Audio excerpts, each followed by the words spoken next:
सबके सामने कह देता हूँ ये बात, मुझे इजाजत है 4 शादियों की, मैं कर नहीं रहा हूँ वो अलग बात है। आपने शहादत की अंगुली से मीटर पे जाके लिख लेना है ज़म-ज़म। 28 शुक्र 8 लगा दिया तुमने। मैं तो परेशान ही हो गया भाई, मैंने कहा 20 पे ही काम हो गया तो हम तो तबाही हो गई आज। ये रमज़ान है रहमतों इबादतों का महीना और नेकियों का मौसम,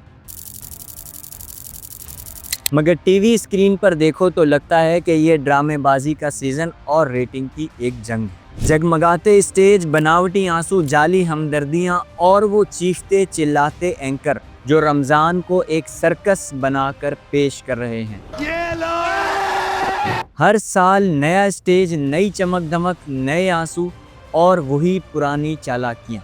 यहाँ हर चीज़ बिक रही है, इबादत भी, नेकी भी, खैरात भी और आपके जज्बात भी। ये वीडियो आपको एक ऐसे सच से रोशनास कराएगी जो आपको परेशान कर दे, नाराज़ कर दे या फिर झिंझोड़ कर रख दे, मगर सच जानना आपके लिए ज़रूरी है। ये हकीकत का वो आईना है जो आपने अगर एक बार देख लिया तो शायद आइंदा कभी आप रमज़ान ट्रांसमिशन को पहले की तरह ना देख सकें। इस वीडियो क्लिप को देखने के बाद आप मुझे बताएं कि नाउजुबिल्लाह क़यामत का दिन क्या रमज़ान ट्रांसमिशन के सेट पर ही आ गया है? अमाल की सज़ा और जज़ा हो रही है। ये कैसी ख़तरनाक बातें हैं जो दीन के बुनियादी अकायद के खिलाफ जाती हैं। कभी आप जमजम के वजीफ़े और कभी आप जेब भरने के वजीफ़े बताते हैं। क्या दीन में भी कहीं कहा गया है कि बग़ैर मेहनत की आपकी जेब भर जाएगी?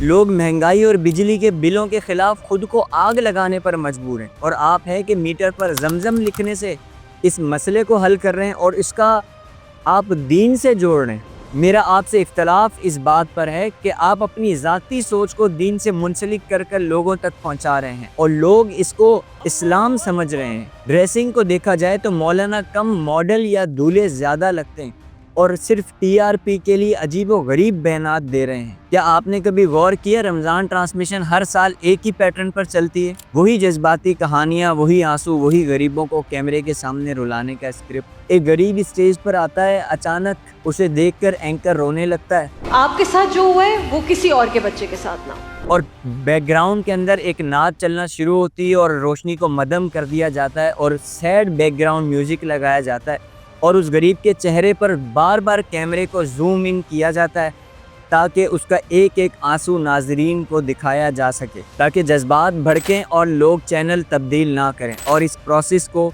इमोशनल मैनिपुलेशन कहा जाता है। लोग जज्बाती तौर पर उसी मंजर को हकीकत जानते हैं और ये इमोशनल मैनिपुलेशन पॉलिटिक्स, एड्स और इस तरह के ट्रांसमिशन के अंदर इस्तेमाल किया जाता है। इस ट्रांसमिशन के अंदर आपके आंसू बेचे जा रहे हैं। कहा जाता है ना कि अगर आपको कोई चीज़ फ्री में मिल रही है तो इट मीन कि यू आर द प्रोडक्ट। ये वही लोग हैं जो गरीब की बेबसी को तमाशा बना कर रख देते हैं। क्या गरीब तुम्हारे शो की रेटिंग बढ़ाने के लिए एक स्क्रिप्टेड कैरेक्टर है? ये उस सिस्टम का चेहरा है जो गरीबों के दर्द को इवेंट बनाकर बेचता है।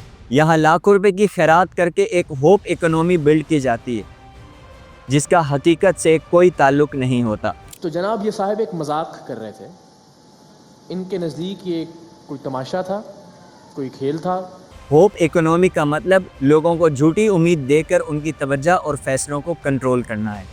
वक्ती मदद देकर लोगों को ये तासुर दिया जाता है कि यहाँ पर जिंदगियाँ बदल रही हैं। यहाँ उम्मीदों को बेचा जाता है, जहाँ हमदर्दी को कैश करके अल्लाह को नहीं बल्कि स्पॉन्सर्स को खुश किया जाता है। और इस बात का प्रूफ भी मैं आपको इस वीडियो से दूंगा कि कुछ टाइम पहले रमज़ान ट्रांसमिशन में आने वाले लोगों को किस तरह से झूठी उम्मीद दिलाई गई। उन्हें होप इकोनॉमी जनरेट, एक फेक उम्मीद उनको दिलाई गई और उसके बाद जब इनकी अपनी खुद की वीडियो देखे जहां पर इन्होंने फिर खुद ही उसको एक्सपोज किया जो इस ट्रांसमिशन के अंदर लोगों को झूठी उम्मीद दिला रहे थे। ये वो रिलीजियस थिएटर है जहां पर रमज़ान को एक ड्रामे, टीआरपी और खेल तमाशे में बदल कर रख दिया है। मगर सवाल ये है कि ये सब कुछ सिर्फ रमज़ान में ही क्यों?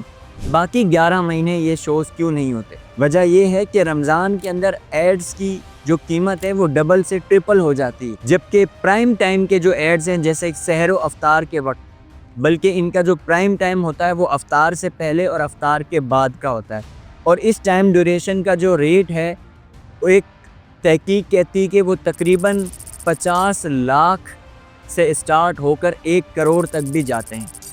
2019 के अंदर पाकिस्तान गवर्नमेंट ने عام روٹین رمضان کے علاوہ جو ایڈز ہیں اس کی قیمت 1.5 لاکھ روپے رکھی تھی، مگر اب اگر آپ دیکھیں تو 2025 اس کے 6 سال بعد مہنگائی ڈبل سے ٹرپل، اس کے علاوہ رمضان، پھر رمضان کے اندر پرائم ٹائم، تو آپ سوچیں کہ کس طرح سے اس ایڈ کی قیمت 10 لاکھ 50 لاکھ اور کئی لاکھوں تک جاتی ہے، اور اس ایک رمضان ٹرانسمیشن کے اندر جو اینکرز یا چینل مالکان ہیں وہ پورے سال کی کمائی کو حاصل کر لیتے ہیں۔ آپ ان تصویروں سے اندازہ لگائیے کہ یہ کوئی دین کی اشاعت ہو رہی ہے یا برانڈنگ۔